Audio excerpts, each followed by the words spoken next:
kami? How do you handle it? Sa Tagalog ay, ano ba yung pinatatakutan mo sa iyong buhay? Meron po ba? Bawat isa ay mayroong tinatawag na pinatatakutan, pinangangambahan sa ating mga buhay. Paano natin hinaharap? Paano natin nilulutas? Paano natin pinagtatagumpayanan ang bawat mga takot, pangamba na naroon sa ating mga buhay? Pangalawang tanong, why people worry a lot? Bakit ang mga tao ay lubhang nag-aalala? Meron po bang mga alalahanin? Meron po bang mga pangamba na dumarating sa ating buhay? Every one of us, lahat po tayo, yung mga tanong na yan, ay lapat na lapat sa atin. Dahil lahat tayo nakakaramdam, nakakaranas ng pagkatakot sa buhay, lahat tayo ay dumadaan sa tinatawag na pag-aalala at pangamba sa ating buhay, sa ating kinabukasan, sa ating pamilya, at sa lugar na ating pong nilalakaran.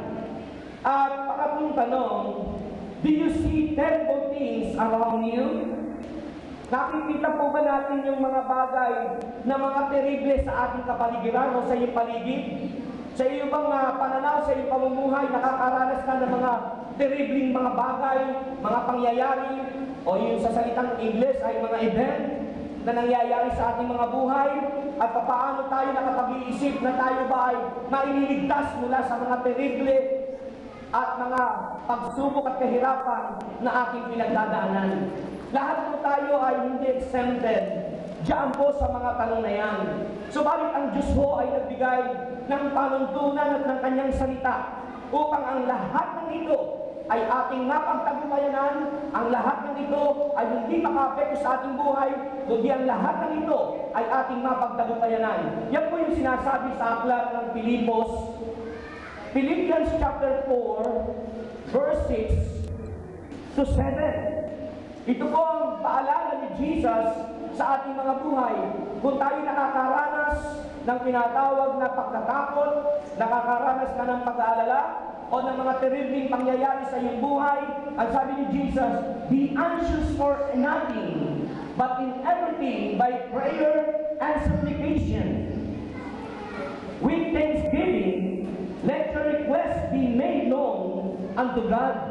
Ang sabi ng verse 7, and the peace of God, which surpasses all understanding, will guard your heart and mind through Christ Jesus. Yan po yung sinabi ng Panginoon na kanyang salita na nagbibigay katiyakan sa isang Kristiyano, sa isang tao na nakararanas ng iba't ibang bagay.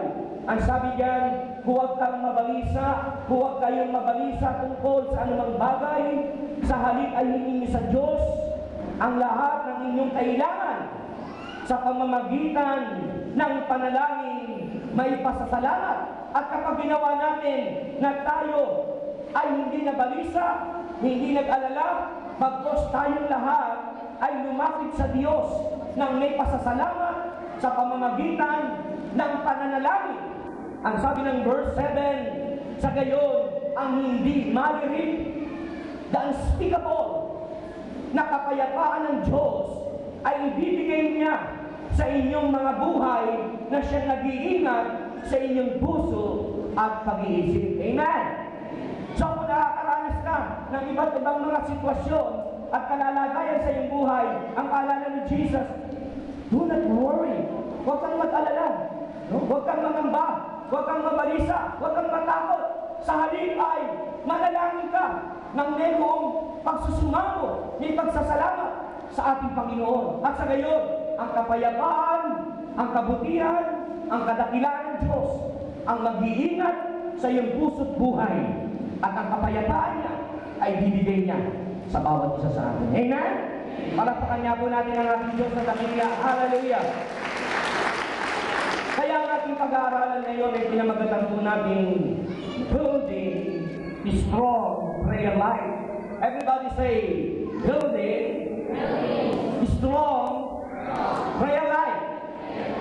Pagkakaroon ng isang matatag o matibay na buhay pananalangin.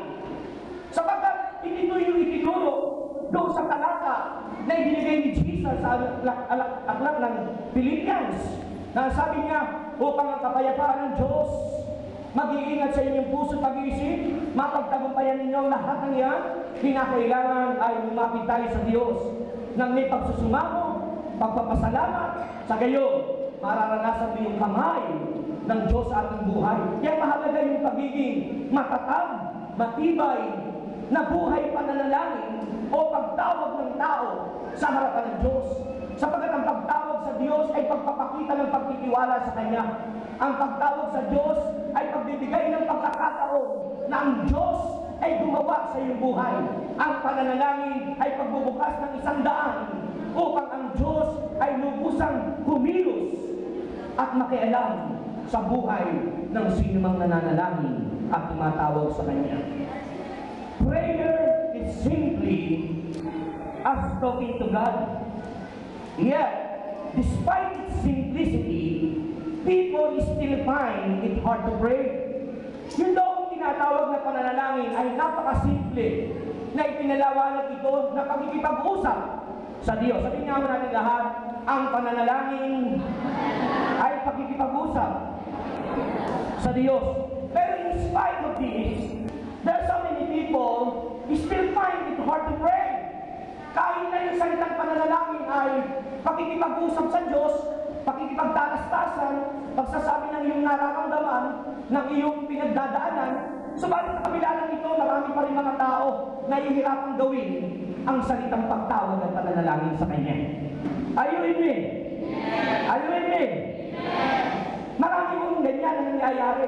Kahit na alam natin yung salitang panalangin, pero hindi talaga nakagagawa ng tama at makabuluhan, maseryosong pagtawag at pananalangin sa harapan ng Diyos. Ang sabi po ng isang great man of God, a man of God said, there has never been a mighty revival without mighty praying. Sabi mo ng isang dakilang lalaki ng Diyos, kung wala ang tinatawag na isang makabuluhan na pananalangin sa Kanya, walang magaganap na anumang pagkilos ng Diyos. Sabihin na natin lahat, kung wala ang makatotohanan pagtawag sa Diyos, walang tunay na paggalaw, pagkilos ng Panginoon. Palapakan niya po natin ang ating Diyos sa dakila. Hindi natin mararanasan ang paggalaw, pagkilos ng Panginoon kung wala ang makabuluhan pananalangin sa Kanya. Sinabi pa rin po, prayer can pull down the treasures and the powers of heaven. Ang sabi po ng great man of God, ang pananalangin ay magsisilbing daan upang ibaba ng Diyos sa atin ang Kanyang kayamanan, ang Kanyang kapangyarihan sa buhay ng bawat isang mananalangin. Tanungin mo nga yung katabi mo, nais mo bang maranasan ang pagpapala ng Diyos? Nais mo bang maranasan ang kamay ng Panginoon? Sumagot mo ba yung kausap niyo? Sabihin mo sa Kanya, ang susi, panalangin. Amen. Palapakan po natin si Lord. Yes, Lord. Ang sabi pa rin po ng isang great man of God, bago tayo dumako sa ating discussion, prayer is the blessed link between our impotence and God omnipotent. Amen. Yun daw tinatawag na pananalangin ay nagbibigay pagpapala ng ugnayan natin mula sa ating walang kakayanan doon sa Diyos na pinakamakapangyarihan. Sabihin po natin lahat, mula sa ating walang kakayanan, mag-uugnay ako sa Diyos na makapangyarihan sa pamamagitan ng pananalangin. Amen? Yung pagpapala ng Diyos ay mag-uugnay tayo sa Kanya. Mula sa ating walang kakayanan, walang nagagawa, walang tagumpay, ang Diyos na pinakamakapangyarihan sa lahat, gagalaw at kikilos at ang susi nito na mag-uugnay sa atin sa Kanya ay pananalangin. Kaya ang isang Kristiyanong mapanalangin, isang Kristiyanong matagumpay. Ang Kristiyanong mapanalangin ay isang Kristiyanong malayo ang nararating. Kaya kapag tayong lahat ay nagkaroon ng isang matatag na klase ng pamumuhay na pagkikipag-ugnayan sa Kanya, araw-araw, tagumpay ang iyong mararanasan. Kaya pansinin ninyo, kapag tayo po ay hindi nakapag-pray, parang may kulang. Kapag hindi ka nag-pray, parang madali kang nainis, madali kang mabuknot, madali kang mairita, madaling inihit ang ulo mo. Higit sa lahat, parang may kulang. Bakit po? Dahil wala yung katatagan at kasapatan ng kamay ng Diyos na mag-iingat at mangangalaga dahil sa kakulangan ng pananalangin. Kaya ngayon, what does it mean to pray? Ano ba talaga ang ibig sabihin ng salitang pananalangin? Ang sabi ko dyan, number 1, pray means to ask, seek, and knock. Sabi nga natin lahat ang pananalangin, paghingi, paghanap, at pagkatok. Yan o yung salitang pananalangin. Paghingi, no? Paghanap, at syempre, pagkatok. Yan ang sinasabi sa aklat ng Lucas 7:7 hanggang 8. Basahin ko natin sabay-sabay. Ready? Go!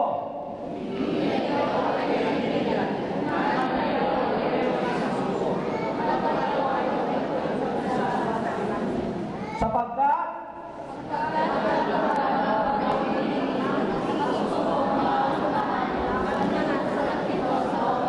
yun. Yan po yung ibig sabihin na dapat nating maintindihan bilang mga anak ng Diyos na ang pananalangin ay paghingi sa Kanya. Ang pananalangin ay paghanap sa Kanya kalooban. At ang pananalangin ay pagsasabi ng pagbibigay pagkakataon na ang Diyos ay gumawa at magbukas ng maraming pintuan ng oportunidad para sa ating mga buhay. Dahil kung hindi mo natin matututunan, ang sabi ng Bible, humingi kayo at kayo ay, ang sabi ng verse 7, humingi kayo at kayo ay bibigyan. Ibig sabihin, kapag hindi ka humingi, hindi ka bibigyan. Amen. Bakit hindi ka bibigyan? Hindi ka bibigyan, hindi ka hinihingi. Eh marami gusto pagpalain, marami gusto tulungan, marami gusto maayos ang buhay, marami gusto maranasan yung galaw ng Diyos. Pero ang tanong, sinusunod pala talaga natin yung salita ng Diyos? Nangutos ng Panginoon, humingi ka. Ask and it shall be given unto you. Kaya pag hindi tayo hihingi, huwag tayo napasang tatanggap. Hindi po pwede na nasa isip lang natin, aya natin, bahala na, mangyari hindi, okay lang. Kaya nangyayari, ang buhay natin kuminsan ay hindi nararanasan yung patuloy na pamamagnubay ng ating Diyos. Kung gusto natin maranasan yung Kanyang mga tugon, mahalagang tayo tumawag sa Kanya. Sabi niyan, humingi ka at kayo bibigyan. Pero kapag umanap ka, tiyak na masusumpungan mo yun. Amen. Kapag kumatok ka, ang pintuan ay bubuksan para sa iyo. Ibig sabihin, ano man yung mga bagay na kulang sa iyo, pangangailangan mo, kapag ikay nanalangin at lumapit sa Kanya, masusumpungan mo yun. At kapag nanalangin ka, magbubukas ang Diyos ng mga pintuan ng oportunidad. Ano ba yung kulang sa atin? Ano ba yung wala sa atin? Ngayon, kapag ikay nanalangin, kumatok ka sa Diyos sa Kanyang langit, magbubukas siya ng maraming pintuan ng oportunidad. Amen. Amen. Sabi ng Bible, kapag ang Diyos ang nagbukas ng pintuan, walang sino man po pwedeng magsara noon. At ano man ang isara ng Diyos, walang sino man ang makapagbubukas noon. Yun yung sinasabi ng Biblia, na ang bawat isa po sa atin, kapag ang Diyos nagbukas sa'yo ng pintuan, kahit ang demonyo, kahit sinong tao, hindi nila po pwedeng isara yun. Kapag ang Diyos ang nagbukas, kaya kapag ang Diyos ang nagbukas sa'yo ng pintuan ng pagpapala, kahit ayaw ng mga taong pagpalain ka, mararanasan mo ang pagpapala dahil ang Diyos ang nagbukas noon. Pero, kapag ang Diyos ang nagsarado ng ating puso, kahit anong pagpupumili, yung araw, gawin na natin gabi. Yung gabi, gawin natin ang araw sa pagtatrabaho, sa pagpupunyagi. Kapag ang Diyos ay hindi niya binukas ang pintuan ng kalangitan, kahit anong gawin natin pagpupumahog, walang tagumpay na mararanasan. At kung gusto natin maranasan ito, ang lahat ng ito'y susi ng pagtawag at pagtitiwala sa kanyang harapan. Palakpakan po natin ang ating Diyos. Kaya ang sabi ng aklat ng Efeso 3:20, ano sabi diyan? Sa Diyos na makagagawa ng higit kaysa lahat ng maaari nating hilingin at isipin sa pamamagitan ng kanyang kapangyarihan naghahari sa atin. Sa Diyos, no? Na makagagawa ng higit pa sa kaya natin isipin. Kaya-kaya ibigay ng Diyos yan sa pamamagitan ng kanyang kapangyarihan kung ikaw ay hihiling sa Kanya. Amen. Ano ba yung mga bagay na gusto mo? Ano ba yung mga bagay na naisin mo? Sabi ng Biblia, ang Diyos makapangyarihan. Higit pa sa kaya natin isipin. Higit pa sa kaya natin akalain. Kapag itihiling natin sa Diyos, tiyak na ang Panginoon ay tutulong sa iyo. Amen. Sabihin mo sa katabi mo, ang Diyos ay handang tumugon sa ating dalangin. Subalit, sa pagkakataong ito ay we will only receive them, we will only receive if we will adhere to this condition. Mararanasan natin ito at matatanggap natin ang mga pagpapalang ito kapag ginawa natin ang sinasabi ng Biblia. Ano ba ang sinasabi ng Bible? Under ng number 1 letter A, don't pray just to impress God and other people. Amen. Pag mananalangin po tayo, mahalaga na. Hindi lang para magpakitang Diyos lang tayo, magpakitang tao lang tayo. Dahil kapag ang ginawa natin, kapag nananalangin tayo ay to impress God.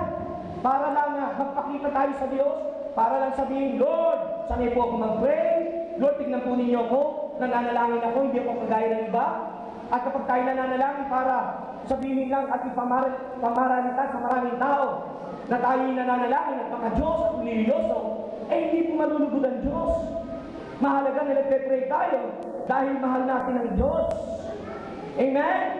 Not to impress God, not to impress other people, hindi upang magpakitang tao lamang. Yan yung sinasabi sa aklat ng Mateo 6:5-9. Basahin po natin sabay-sabay. At kapag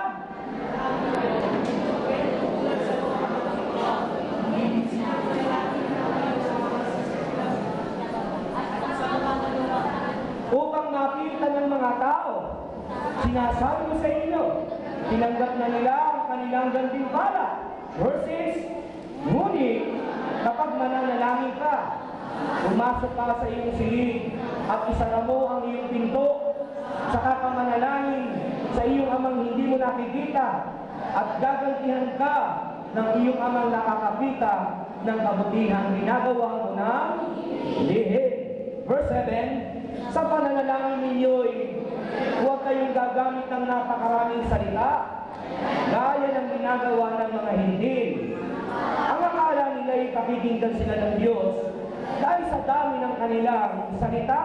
Verse 8, huwag ninyo silang tutularan sapagkat alam na ng inyong Ama ang inyong kinakailangan bago pa ninyo hiling sa Kanya. Amen! Sabi niya ng Bible, kapag mananalangin kayo ay huwag kayong tumulad sa mga mapagpaimbabaw, sa mga mayayabang, sa mga mapagmalaki. Bakit? Sapagkat mahilig silang manalangin ng mga patayo sa mga sinagoga. Doon sa Bagong Tipan, makinig kayong mabuti. Pag sinabing sinagogue, yun po yung tinatawag na lugar ng pagtitipon ng pangangaral at pagtuturo ng salita ng Diyos. Na sa ating panahon po ay tinatawag ng church. Nandiyan pa po ba tayo? Kaya yung mga tao noon, yung mga mapagpaibabaw, yung mga Pariseo, yung mga Saduceo, ano po, silang lahat ay nananalangin doon sa panulungang daan ng sinagoga para lamang ipakita sa mga tao na kami ay mga mapanalanginin, kami ay mga relihiyoso, kami ay may mga alam mula sa salita ng Diyos. Subalit, yung kanilang pananalangin ay taliwas sa kanilang pamumuhay. Dahil nananalangin sila, subalit walang tunay na pagbabago ng buhay. Bakit po? Dahil sila ay nananalangin lamang upang magpakitang tao. Purihin sila ng tao at sabihin, ito nga yung mga tao, mga Diyos. Eh ang Diyos